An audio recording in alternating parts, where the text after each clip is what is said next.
सबसे पहले यहाँ जितने आए हुए बच्चे और मेहमान सबको अस्सलाम वालेकुम व रहमतुल्लाहि व बरकातुहू। वालेकुम अस्सलाम। तो आज बहुत ही खूबसूरत दिन है, 26 जनवरी का दिन है, यौमे जमहूरिया का दिन है। आज ही के दिन कानून हमारे देश में नाफिज हुआ। 15 अगस्त 1947 को हमारा देश आजाद होता है अंग्रेजों की जुल्म से। उसके बाद इस भारत में, इस हिंदुस्तान में एक आईन बनाया गया जिसको 26 जनवरी को बजाता आगे बढ़ाता हूँ और हमारे बुजुर्गों का दस्तूर रहा है, कौल रहा है। जिस भी प्रोग्राम को आगाज किया जाता है तो कलाम पाक से आगाज किया जाता है। तो आइए आजाद एक शेर के साथ फिर दावत कर देता हूँ कि सहरा में जंगलों में बयाबान में पढ़ो, सहरा में जंगलों में बयाबान में पढ़ो, मीनार गिर पड़े हैं तो क्या हुआ मैदान में पढ़ो। ये बेखबर नबी नजूमी तुम्हें क्या बताएगा, ये बेखबर नजूमी नजूमी तुम्हें क्या बताएगा, कल क्या होने वाला है कुरान में पढ़ो। हज़रत इस दुनिया रंगों में जितनी भी आसमानी किताबें नाजिल की गई, उन सब किताबों में सबसे अफजल, सबसे अकमल, सबसे अहसन, सबसे मुबारक किताब कुरान मजीद है। जी हाँ, जिस तरीके से रातों में सबसे अफजल रात लैलतुल क़द्र है, जिस तरह महीनों में सबसे अफजल महीना माह रमजान है, जिस तरीके से दिनों में सारे दिनों का सरदार यौमे जुमा है, जिस तरीके से मखलूकात में सबसे अशरफ मखलूकात हजरत इंसान है, जिस तरीके से रसूल में सबसे अफजल रसूल जनाब मोहम्मद रसूलुल्लाह सल्लल्लाहु अलैहि वसल्लम है, ठीक उसी तरीके से सब किताबों में सबसे अफजल किताब कुरान मजीद है। किसी ने क्या खूब कहा है कि दुनिया की किताबों में कुरान चमकता है, बोले सुभान अल्लाह। दुनिया की किताब में कुरान चमकता है और कुरान में अल्लाह का फरमान चमकता है। दुनिया की किताब में कुरान चमकता है और कुरान में अल्लाह का फरमान चमकता है। जो आदत बना ले कुरान की तिलावत की, और जो आदत बना ले कुरान की तिलावत की, अल्लाह की नजरों में इंसान चमकता है। तो इसी बाबरकत आयतों से हम इस इजलास का आगाज करें ताकि अव्वल आखिर तक इसमें नूर और निखत की बरखा बरसती रहे। तो मैं दावत सुनता देता हूँ कारी शागिर साहब के को आए और अपने कलामुल्लाह से इस बज़्म इजलास का आगाज करें। डांस पर कारी शागिर साहब। अऊज़ु बिल्लाहि मिनश शैतानिर रजीम।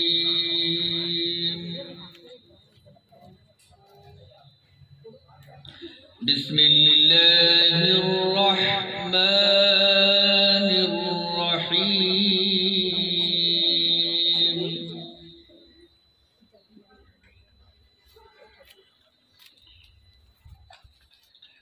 मा कान अलन नबिय्यि मिन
ما كان محمد نبا أحد من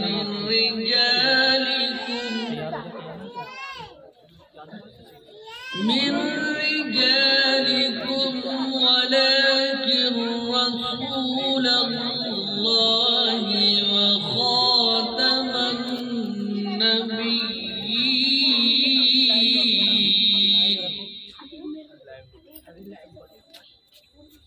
وكان الله بكل شيء عليما.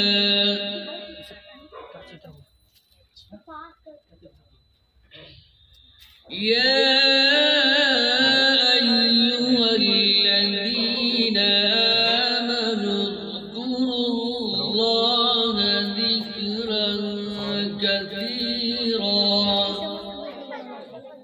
وسبحوه بكرة وأصيلا.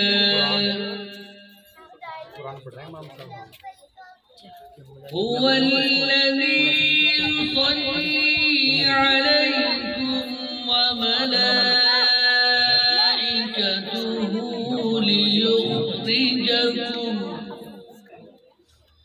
ليخرجكم من الظلمات إلى النور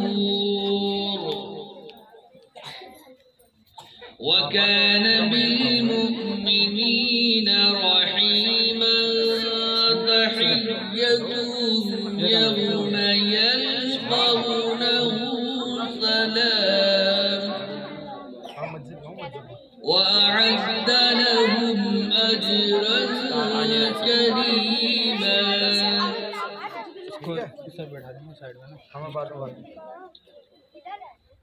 بسم الله الرحمن الرحيم.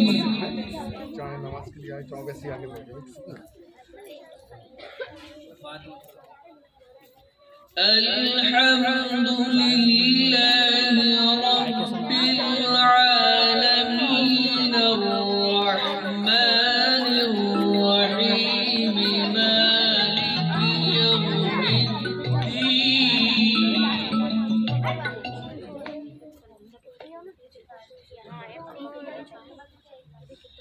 إياك نعبد وإياك نستعين اهدنا الصراط المستقيم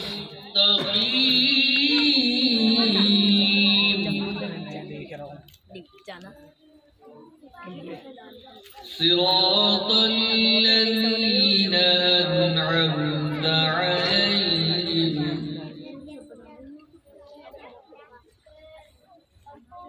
غير المغضوب عليهم ولا الضالين.